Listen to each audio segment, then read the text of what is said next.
जय गुरु जी। सोनिया आंटी,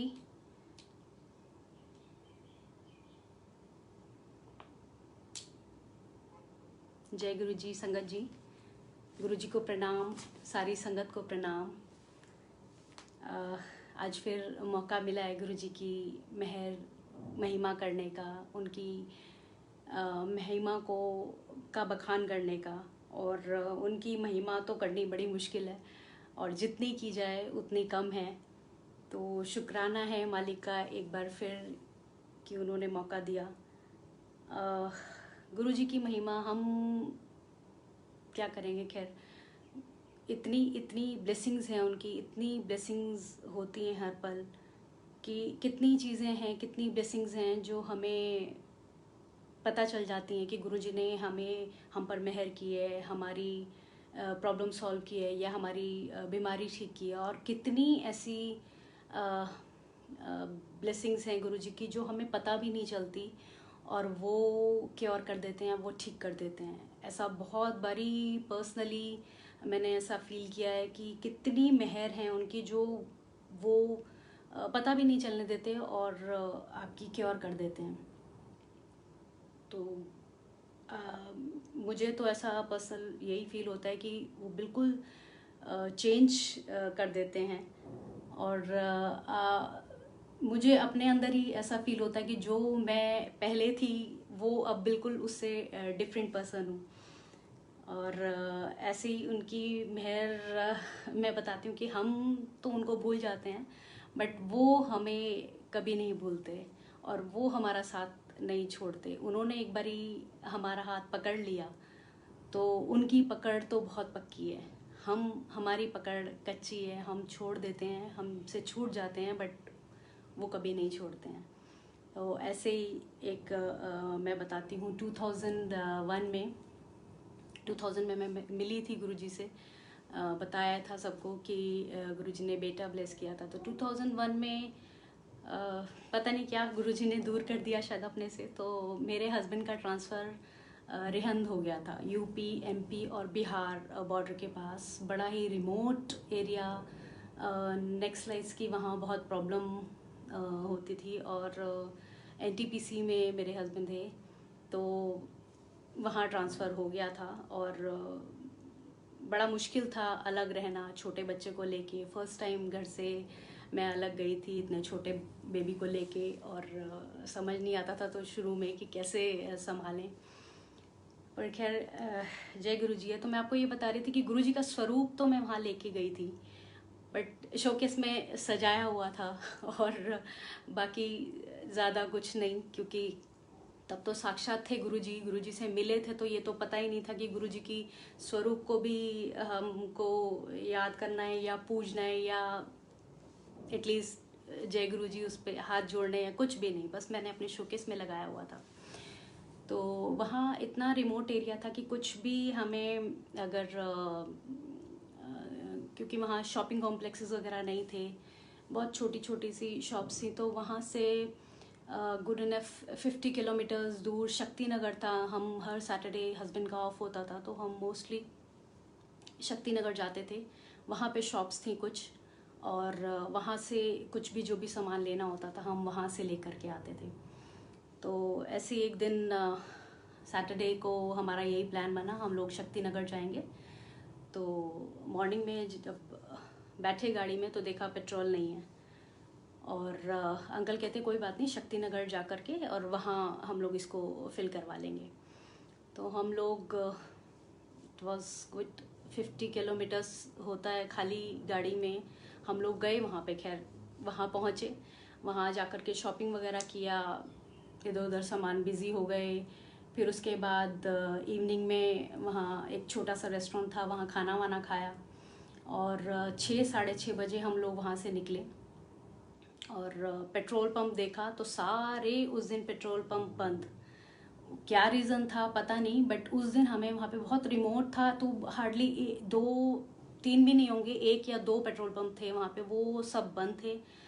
और ना तो वहाँ पे कोई होटल्स थे उस वक्त, ना वहाँ पे कोई हमारी जानकारी थी कि किसी के घर स्टे करें, किसी से जान पहचान भी नहीं थी। तो मरते क्या ना करते, हमें तो आना ही था वापस।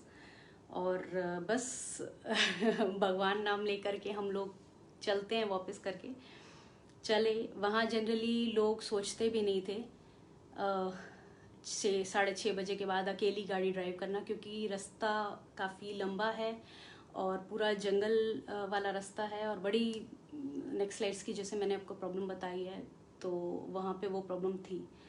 बट हमारे पास कुछ और ऑप्शन था नहीं, हम लोग वापस वहाँ से निकले। जैसे ही हम शक्तिनगर से निकले, वहाँ इतनी बारिश, इतनी आंधी, इतनी तूफान, रास्ते में हमारा बिल्कुल रोड दिखना बंद हो गया। और कैसे वो रास्ता कटा, बस भगवान नाम पे हम लोग चलते गए, खाली गाड़ी ऊपर से। तो कैसे बस वो गुरुजी थे जो हमें पूरा रास्ता हमारा पहुंचाया। हम पूरे रास्ते निकले और घर पहुंचे तो हमारे जान में जान आई और सांस में सांस आई, क्योंकि बेटा बहुत छोटा था एंड हम दोनों अकेले।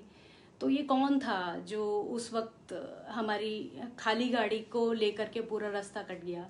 ये गुरुजी थे, ये और कोई नहीं था। मैंने और कोई भगवान नहीं देखा जो ऐसे आके मदद करता हो।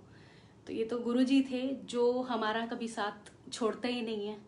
वो तो हर पल साथ हैं हमारे, हर सांस साथ हैं, हर मिनट हर घड़ी हमारे साथ हैं। उनकी मेहर हर पल बरसती है।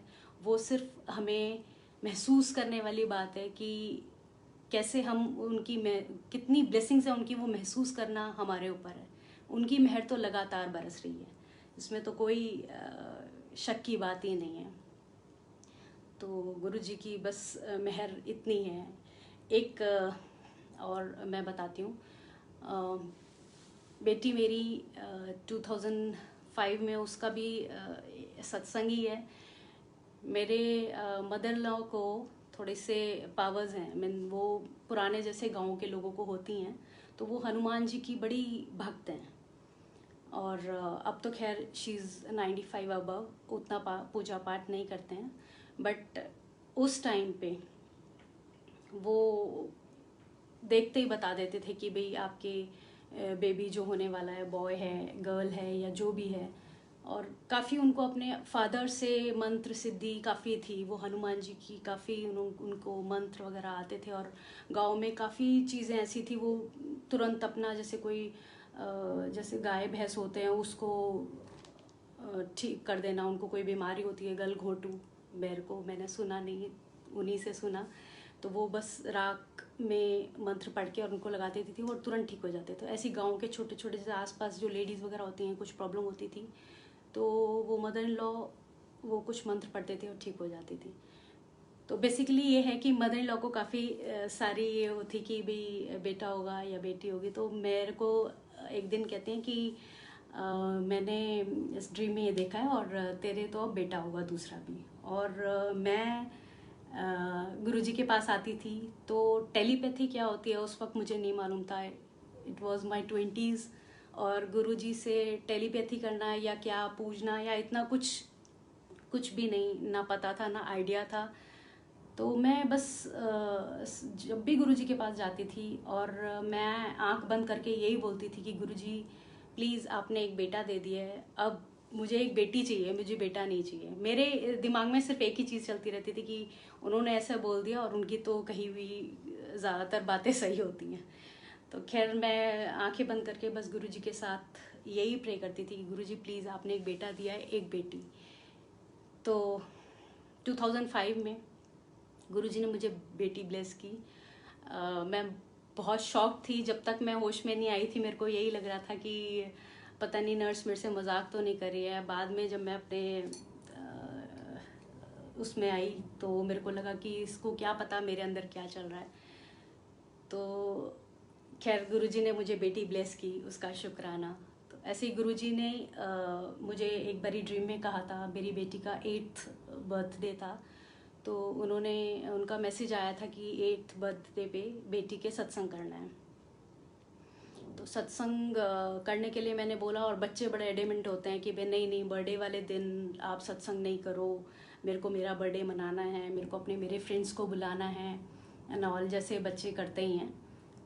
तो मैं गुरुजी से कह रही हूँ कि गुरुजी ये तो मान नहीं रही है, और आपका मैसेज है कि भाई सत्संग करना है, तो आप मुझे बताओ, कोई इंडिकेशन दो, क्या करना है क्या नहीं करना, आप ही बताओ, मुझे कुछ समझ नहीं आ रहा। तो 8th की मॉर्निंग को मेरी बेटी उठती है और कहती है, मम्मा 10th को ना हम गुरुजी का सत्संग ही करेंगे, मेरा बर्थडे 11th को मना लेंगे फ्रेंड्स के साथ। मैंने कहा क्यों, क्या हो गया? तो कहती है कि मुझे ना अभी गुरुजी आए थे ड्रीम में और मेरे को कहते हैं कि बुलबुल आपका बर्थडे है ना वो 11th को मनाना, और 10th को ना गुरुजी हम सत्संग करना है। तो वो तो छोटी सी थी, उसने कुछ पता नहीं मुझे क्या रिप्लाई दे पाई हो गुरुजी को, क्या नहीं दे पाई, बट गुरुजी ने उसको ऐसे बोला, और बड़े क्यूटली उसने सुबह मेरे को उठ के बोला कि मम्मा गुरुजी का आप सत्संग कर लेना 10th को। मैंने कहा ओके, थैंक यू गुरुजी, शुक्राना मालिक, क्योंकि मैं मांग रही थी कि आप प्लीज़ कुछ कंफर्मेशन दो, लेकिन अगर गुरुजी मुझे बताते मैं फिर उसको कन्विंस नहीं कर पाती। तो डायरेक्ट गुरुजी ने उसी को कन्विंस कर दिया, तो मेरे को कोई प्रॉब्लम हुई नहीं। तो थैंक यू गुरुजी। सत्संग मेरे बहुत छोटे छोटे हैं, कोई ऐसे बहुत लंबा चौड़ा वो नहीं है। एक आपको लास्ट ईयर का ही बताती हूँ। हम लोग लास्ट ईयर यही सावन का महीना चल रहा था, मुरादाबाद जा रहे थे मेरे सिस्टर इन लॉज के पास। तो हम लोग यहीं से थोड़ा लेट हो गए थे, 8-1 बज गए थे हमें निकलते हुए। तो था कि चलो घर ही जाना है हमें, और कुछ और तो कहीं जाना नहीं है।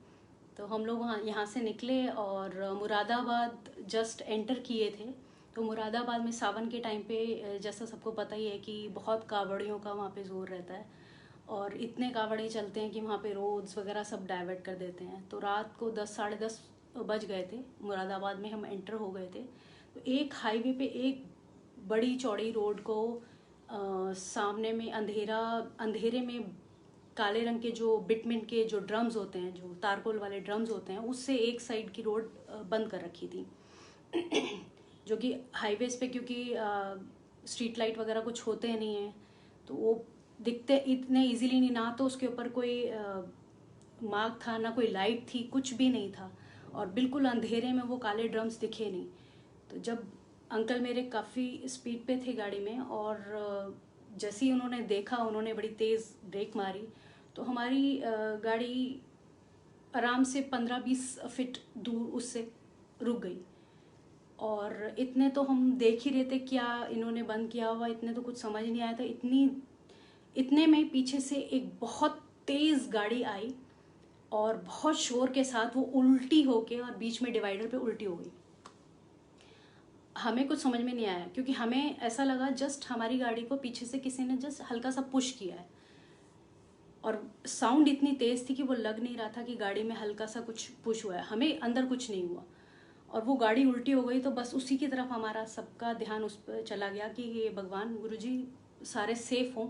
सेंट्रो कार थी वो, और डिवाइडर पे उल्टी पड़ी थी। उसका शोर सुन के पास में कावड़िया वगैरह कुछ थे जो सो रहे थे वहीं पे, वो उठ के आए, थोड़ा उधर से लोग आए और देखा, तो हमारे मुंह से तो ये निकला, गुरुजी प्लीज़ ये सेफ़ हो जो भी हो गाड़ी में, क्योंकि जो हालत उसकी थी उसको देख के लग नहीं रहा था कि कोई भी सेफ़ हो पाएगा। बट थैंक्स टू गुरुजी 4 लोग थे उसमें से, और चारों को निकाला, चारों सेफ थे। उनकी गाड़ी पूरी टूट गई थी। और मेरे अंकल उससे बात करने लगे, जो एक वहाँ पे बंदा खड़ा था, कि ये भैया क्यों लगा रखा है ऐसे बिल्कुल अंधेरे में बंद करके, एटलीस्ट इसके ऊपर कोई लाइट या कुछ मार्क तो होना चाहिए कि बंद कर रखा है। तो कहता नहीं, हमारे यहाँ पे साहब ऐसे बोल के गए थे। कह चलो, मैंने बोला गुरुजी जय गुरुजी करो अंकल, चलो हम लोग वापस चलते हैं, हम बस हमारा 7-8 किलोमीटर का रास्ता रह गया था। तो हम लोग वहाँ से जब स्टार्ट की गाड़ी तो आराम से स्टार्ट हो गई, बट जब जैसे ही थोड़ा सा मूव किया उसमें बड़ी साउंड आ रही थी और चलने में थोड़ी दिक्कत हो रही थी।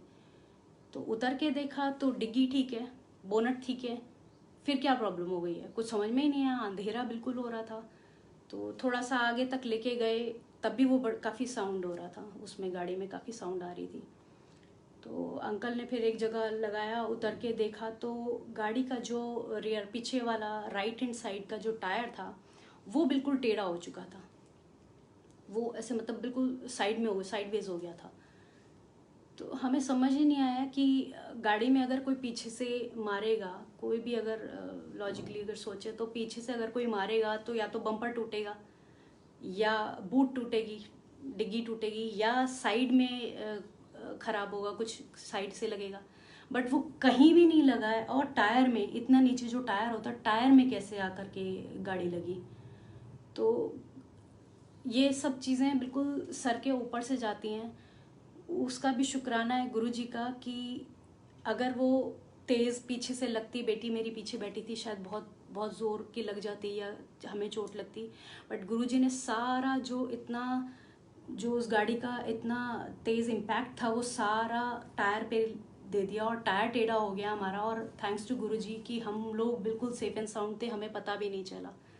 गाड़ी में जो भी मेजर हुआ वो सब गाड़ी पे, टायर पे एक लेकर के गुरुजी ने उतने में ही हमें सेव कर दिया। तो उसका शुक्राना ही शुक्राना है मालिक का। वो तो उनकी ब्लेसिंग्स कहाँ कैसे कब होती हैं ये सिर्फ मालिक ही जानते हैं, गुरुजी जानते हैं। हम लोग तो दूर दूर से अंदाज़ा भी नहीं लगा सकते थे, क्योंकि वहाँ पे भी जब सर्विस स्टेशन पे पहुंची वो भी देख के ताजुब था कि पीछे से गाड़ी लगी, पीछे से डिग्गी नहीं टूटी है, बम्पर नहीं टूटा, आपके टायर पे कैसे आई, उसे भी समझ में नहीं आया। तो ये तो समझाने वाले तो सिर्फ गुरुजी हैं, जो वो ही जानते हैं कि क्या वो कर देते हैं और कैसे कर देते हैं और कैसे बचाते हैं। वो सारी मेहर तो उनकी ही है। और शुक्राना जितना जितना शुक्राना किया जाए उतना कम गुरुजी का। गुरुजी से बड़ी फ़नी फ़नी सी टॉक्स की हैं मैंने, 3-4 बारी गुरुजी से बात की है मैंने। तो वो मैं बाद में बताती हूँ। एक मैं मंगलसूत्र का और सत्संग शेयर करूँगी। मैं जनरली ज़्यादा वैसे ज्वेलरी वगैरह नहीं वो करती। तो एक बारी मैं, और जनरली सारी, क्योंकि मेरे इन लॉज मेरठ से थे तो वहीं मैं बनवाती हूँ जो कुछ भी बनवाती हूँ। तो एक दिन मैं अपने वहाँ पहुँची मेरठ में, और जैसे ही मैं उतरी वहाँ पे तो मैंने मंगलसूत्र पहना हुआ था, और वो उसके करवा चौथ से कोई 8-10 दिन पहले की बात है ये, 2015 आई थिंक। तो वो मंगलसूत्र मेरे हाथ में 3 टुकड़े में आ गया। ना तो उसकी चेन टूटी थी, बट उसका जो पेंडेंट था वो 3 टुकड़े हो गए उसके। कुछ समझ में नहीं आया कैसे आ गया, चलो हाथ में आ गया। मैंने कहा चलो अच्छा है, मेरठ में आके हुआ, यहाँ पे हो जाएगा, और भाभी का ज्वेलर जो जानने वाले हैं उन्हीं से करवा लेंगे, जिससे वो बनवाती रहती हैं। तो नेक्स्ट डे मैं और भाभी वहाँ पहुँचे ज्वेलर के पास, उसको दिखाया तो वो भी कहता ये पेंडेंट कैसे आपका 3 टुकड़ों में हुआ। मैं कहा मुझे नहीं मालूम। कहता चेन नहीं टूटी, साइड में कुंडे नहीं टूटे, और पेंडेंट आपका टूट गया। मैं कहा मुझे नहीं मालूम, आप देखो इसको कैसे जुड़वा सकते हैं। तो भाभी बोलती है इसको जुड़वाने का क्या फ़ायदा है, तू नया ले ले। तो मैंने कहा अच्छा ठीक है। तो और वो मेरे से कहते हैं जो ज्वेलर भैया हैं कि हमारे पास ना आज ही एक वो आया है पेंडेंट, बड़ा सुंदर सा। तो मैंने कहा अच्छा आप मुझे दिखा दो। तो उन्होंने दिखाया तो बड़ा झटका गोल्ड का, जैसे बॉम्बे में पहनते हैं महाराष्ट्र के लोग, जो बड़ा झटका गोल्ड का होता है, तो उस टाइप का बड़ा प्यारा सा डिज़ाइन था। तो मैंने कहा कि ठीक है। उन्होंने मेरी चेन में और वो पेंडेंट लगा करके और दे दिया मुझे। मैंने कहा ओके ठीक है।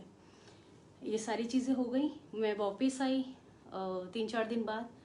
तो करवा चौथ से एक दिन पहले एक आंटी ने अपने घर सत्संग रखा हुआ था, दीपा आंटी ने। तो उनकी जो सत्संग था उसमें जब उन्होंने सत्संग किया, एक आंटी आई, उन्होंने सत्संग शुरू किया कि आज गुरुजी ने मंगलसूत्र ब्लेस किए हैं। ओके। तो कहती कि एक तो मुझे ब्लेस किया है, एक जिन आंटी के सत्संग है उनको ब्लेस किया है, और एक गुड्डू आंटी आपको ब्लेस किया है। तो मैंने कहा जय गुरु जी। अच्छा मैंने किसी को बताया नहीं था कि मैंने ऐसे ऐसे मंगलसूत्र लिया है, लेकिन मेरे को शॉकिंग तब लगा जब उन्होंने बोला कि गुरुजी ने जो मंगलसूत्र ब्लेस किए हैं ना वो बड़े झटका गोल्ड के हैं, बड़ा जो महाराष्ट्रियन पहनते हैं, जो बिल्कुल एकदम चटक गोल्ड होता है, वो वाले ब्लेस किए हैं। तो मैं आई वॉज शॉक्ड कि मैंने तो किसी को बताया भी नहीं कि मैं ऐसा लेके आई हूँ या जो भी है। तो और गुरुजी का जो उन्होंने ये भी बोला कि ये सारा मंगलसूत्र जैसा कि लोग जानते हैं कि हस्बैंड से रिलेटेड होते हैं, तो बेसिकली उनका यही था कि तीनों के हस्बैंड को ब्लेस किया है। तो शुक्राना, मैंने उनका थैंक यू कहा गुरुजी का कि थैंक यू गुरुजी, हमें तो अनजाने अनजाने हमारे लिए तो एक छोटी सी चीज़ है कि चलो टूट गई बन गई, लेकिन उसके पीछे का जो रीज़न होता है ना, वो सिर्फ और सिर्फ गुरुजी जानते हैं। वो कब क्या कैसे करते हैं, क्या चीज़ कब ब्लेस करते हैं, ये सब उन्हीं के तरीके हैं। तो शुक्राना है गुरुजी का, थैंक यू गुरुजी, आप इतनी मेहर करते हो, पल पल ध्यान रखते हो, हर एक चीज़ आपकी, हमारी तो हर एक चीज़ पूरी ज़िंदगी आपकी मेहर और आपकी कृपा और आपकी ब्लेसिंग से ही चल रही है। हमारे बस की कुछ भी नहीं है, बस हमें अपने चरणों में रखना, हमें कहीं अलग नहीं होना है, बस हमें अपने चरणों में रखना। तो एक छोटा सा और सुनाती हूँ मैं।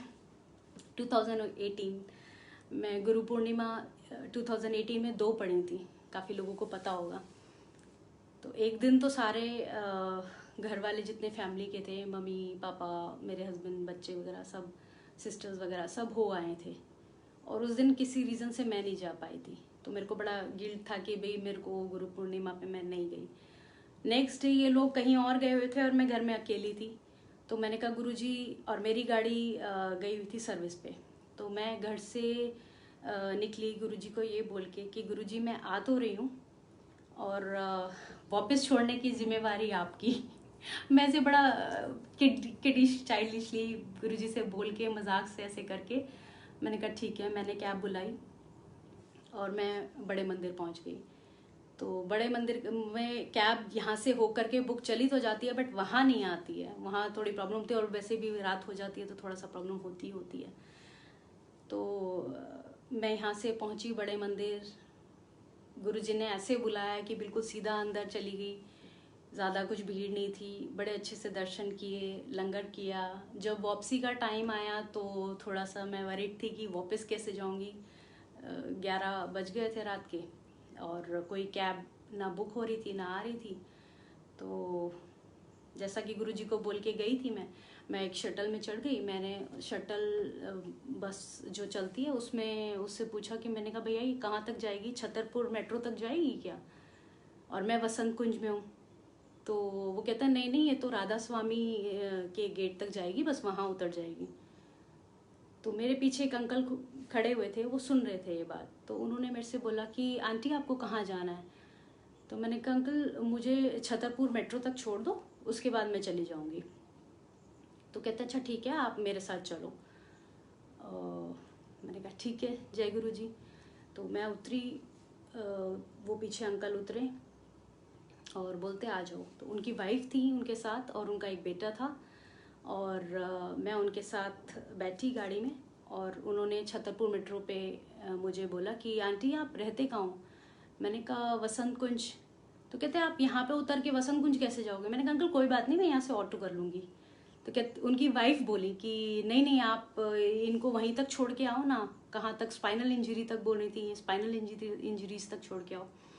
तो मैंने कहा कि जय गुरु जी। अंकल कहते नहीं नहीं, आप चलो, मैं रात हो रही है, मैं आपको छोड़ देता हूँ। तो खैर स्पाइनल इंजरीज पहुँचे। फिर उसके बाद आंटी ने पूछा कि आप यहाँ से, मैंने कहा यहाँ से आंटी अंदर है, मैं चली जाऊँगी यहाँ से पैदल, कोई बात नहीं। तो वो आंटी कहती नहीं नहीं, अंकल को वो अपने डांटने लगी कि आप यहाँ पे कहाँ छोड़ोगे, इसको घर तक छोड़ के आओ। तो वो मेरे को घर तक छोड़ने आए, और मैंने उनको बोला अंकल आप चलो, थोड़ा ऊपर चलो, कम से कम आप मेरे को इतनी दूर छोड़ने आए हो। तो कहते नहीं नहीं आंटी, जय गुरु जी है, फिर कभी। और वो मेरे को छोड़ के चले गए। तो कितना शुक्राना है कि एक एक बात गुरुजी सुनते हैं, एक एक चीज़ की आपका ध्यान रखते हैं। मैं चली गई थी, मैं सिर्फ मजाक में ये कहा था गुरुजी छोड़ने की जिम्मेवारी आपकी। तो पीछे से अंकल कैसे उनको पता चला, जनरली कई बार ध्यान भी नहीं देता कोई, बट वो तो गुरुजी तो हर पल आपका ध्यान रख रहे हैं। सिर्फ बोल के ये जाना और उन्होंने घर तक मेरे को छोड़ने का इंतज़ाम किया। कितना शुक्राना है, कितनी कितनी छोटी छोटी चीज़ों का ध्यान रखते हैं वो, कितनी छोटी छोटी बातों का ध्यान रखते हैं वो, आपका कितना ध्यान रखते हैं, आपको कितना प्यार करते हैं गुरुजी। हम लोग तो खैर कुछ कहने के काबिल नहीं है, बट गुरुजी बहुत बहुत प्यार करते हैं अपनी संगत से, अपने बच्चों से। एक एक चीज़ का उनको ध्यान होता है, उनको प्यार होता है अपने बच्चों से, तो हर एक चीज़ का ध्यान रखते हैं। और सत्संग में बहुत सारे सत्संग हैं, बट एक वैलेंटाइंस डे का और सुनाती हूँ। 2013-14 में ही मैं वहाँ पे वैलेंटाइंस डे था, तो मैं गुरुजी के लिए एक पिंक कलर का बड़ा सा बुके बनवा के लेके गई थी। और जब मैं अंदर उतरी बड़े मंदिर में, उस वक्त 10-11 की बात है, उस वक्त कोई भीड़ होती नहीं थी, कोई रोकता नहीं था, कोई ऐसे बाउंडेशंस नहीं होते थे, और बड़े अच्छे से खाली मंदिर होता था। हम लोग अंदर तक जाके गुरुजी के सिंहासन के पास कुछ भी जो भी लेके जाते थे वो आराम से बड़े प्यार से वहाँ रखते थे, खूब अच्छे से दर्शन करते थे, कोई रोकने टोकने वाला नहीं होता था। बाहर सीढ़ियों पे बैठ करके हम लोग सत्संग करते थे। तो जब मैं लेके जा रही थी तो शालिनी आंटी वहाँ बैठे थे और कहते, अरे ये अच्छे बच्चे हैं, गुरुजी के लिए देखो फ्लावर्स लेके आते हैं। मैंने कहा आंटी जय गुरुजी है, हैप्पी वैलेंटाइंस डे। और मैं अंदर चली गई। मैं गुरुजी के सिंहासन के साथ मैंने वो फ्लावर्स का बुके रखा पिंक कलर का, और वो सारे फ्लावर्स थे। तो मैंने बुके रखा, गुरुजी को वैलेंटाइंस डे विश किया, मत्था टेका, थोड़ी देर बैठे, फिर उसके बाद बाहर आके हम लोगों ने सत्संग वगैरह किया और खूब मज़े से घंटा डेढ़ वहीं पे बैठ करके। फिर उसके बाद जब वापस आई तो गाड़ी में मैंने जैसे ही अपना गेट खोला तो वहाँ पे रोज़, पिंक रोज़ की 2 बर्ड्स थी। मैं तो उसको यही कहूँगी कि गुरुजी ने मेरा रिटर्न गिफ्ट दिया था। वो इतना खूबसूरत, मतलब मैं फ्लावर्स लेके गई थी, वो बर्ड्स जो 2 थी वो मेरे सीट पे रखी हुई थी। तो इतना इतना प्यार देते हैं गुरुजी अपनी संगत को। वो किसी और को शायद समझ में आए ना आए, बट वो मेरे लिए तो बहुत प्यारा गिफ्ट था गुरुजी का, जो गुरुजी की तरफ से मेरे को ऐसा लगा कि गुरुजी ने भी मुझे वैलेंटाइंस डे विश किया। तो थैंक यू गुरुजी, शुक्राना आपका। और ज़्यादा तो खैर और सत्संग क्या मैं शेयर करूं। छोटे छोटे वही जो मैंने गुरुजी से बड़ी चाइल्डिशली, बड़े किडली जो गुरुजी से बात की वो बताती हूँ। जो फर्स्ट टाइम मैंने बात की थी गुरुजी से, बेटा मेरा 4-5 साल का हो गया था, तो मैं गुरुजी से बड़े उससे बोलती हूँ, गुरुजी ये ना बड़ा शैतान है, पढ़ता नहीं है। तो गुरुजी कहते कि, उनका गुरुजी बड़ा शैतान है। तो कहते हैं अच्छा कुछ नहीं है, ठीक है सब, घुमाया कर इसको। मैं कहा ओके। मैं चुप हो गई, आगे तो कुछ बोलने की उस वक्त हिम्मत ही नहीं होती थी गुरुजी से। तो ये छोटी सी एक ये बात हुई थी। फिर एक बार ही मैंने गुरुजी से बात की थी, मेरे अंकल को जॉब ऑफर आया था कोई, तो मैंने गुरुजी से बोला, मैंने कहा गुरुजी इनको ना ये वाला जॉब के लिए आया हुआ है ऑफर। तो कहते तो मैंने कहा ये ना ज्वाइन नहीं करते। कहते क्यों? मैंने कहा ये डरते हैं। ऐसी पता नहीं मेरे मुंह से निकला कि ये डरते हैं। कहते कोई लोड़ नहीं डरने की, जाओ ऐश करो, नोट छापो। मैंने कहा जय गुरुजी। कुछ समझ में तो आया नहीं, बट वही है, जय गुरुजी, बड़ा खुश और जय गुरुजी बोल करके। लेकिन एक बार भी कभी गुरुजी से मतलब ये नहीं बोला कि गुरुजी आप हमेशा, मतलब जैसे गुरुजी ने कहा ऐश करो, तो कि कभी ये भी मांग लिया होता कि गुरुजी प्लीज़ आप मिल जाओ, जब भी आपको याद करें, आपका सिमरन करें, आपको पा सकें। वो जब सब उतनी बुद्धि नहीं थी, बस छोटी छोटी सी बातें करके और बड़ा वो हो जाते थे। एक गुरुजी से और मैंने जो लास्ट गुरुजी से 2007 में बात की थी, तो मैं ऐसी जब दोनों बच्चे भी हो गए थे तो मैं ऐसी गुरुजी से कहने लगी, गुरुजी कुछ काम करना है। कहते कि, मैंने कहा गुरुजी कुछ काम करना है, की लोड़ है। फिर थोड़ा सा रोके और कुछ सोच के बोलते हैं एक और बच्चा पैदा कर ले। मैंने कहा गुरुजी नहीं बस थैंक यू, जय गुरुजी। उसके बाद तो मेरी हिम्मत ही नहीं हुई कि मैं गुरुजी से कुछ बोलूं। तो ऐसी छोटी छोटी सी ये 4-5 चीज़ें थी जो गुरुजी से कभी बात की थी। एक और थी, भाभी और जो मेरी जेठाने हैं वो और मैं गुरुजी के पास गए थे, तो वो मेरे से कहने लगी कि गुरुजी से बोल मुझे बड़ा गुस्सा आता है। तो मैंने कहा अच्छा ठीक है, गुस्सा तो मुझे भी आता है। और मैं गुरुजी के पास गई और मैंने बोला गुरुजी हम मतलब मैंने अपना नाम लेके बोला, मैंने कहा गुरुजी बड़ा गुस्सा आता है मुझे। तो कहते हैं अच्छा। फिर कहते कि अच्छा ठीक है, जब अगली बार आना तो चांदी की चूड़ी लेके आना। मैंने कहा ओके। तो नेक्स्ट टाइम जब मैं और भाभी गए तो चांदी की बैंगल लेके गए, उसको गुरुजी ने ब्लेस किया। वो आज भी पहनी हुई है मैंने, ये गुरुजी ने ब्लेस करके दी थी।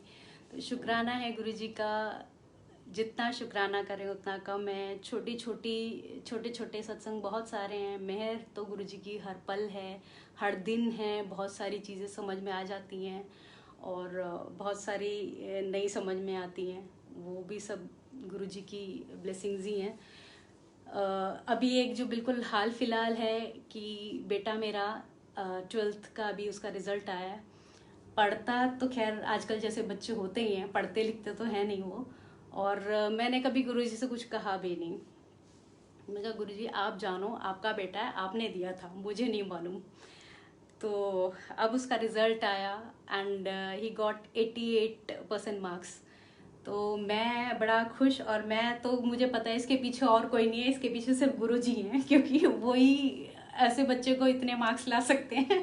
तो उसका भी शुक्राना है गुरुजी का, वो शुक्राना मुझे करना ही था कि जो इतनी मेहर करते हैं, एक एक चीज़ का ध्यान रखते हैं, बच्चों पर भी इतनी ब्लेसिंग्स हैं उनकी। हमेशा कृपा गुरुजी की बरसती रहे बच्चों पर, हम पर, सारी संगत पर। मेरी तो बस यही गुरुजी से प्रे करती हूँ मैं कि गुरुजी प्लीज़ अपनी संगत पर हमेशा अपनी कृपा रखना, हमेशा अपना साथ रखना, सबका ध्यान रखना, अपना भी ध्यान रखना। बस यही गुरुजी से अरदास है, यही गुरुजी से प्रे है। और सारी संगत को धन्यवाद, सबको शुक्राना, गुरुजी का शुक्राना। कोई गलती हो गई हो गुरुजी, कोई भूल चूक हो गई हो तो प्लीज़ माफ़ करना। शुक्राना। जय गुरुजी। थैंक यू संगत जी। जय गुरुजी।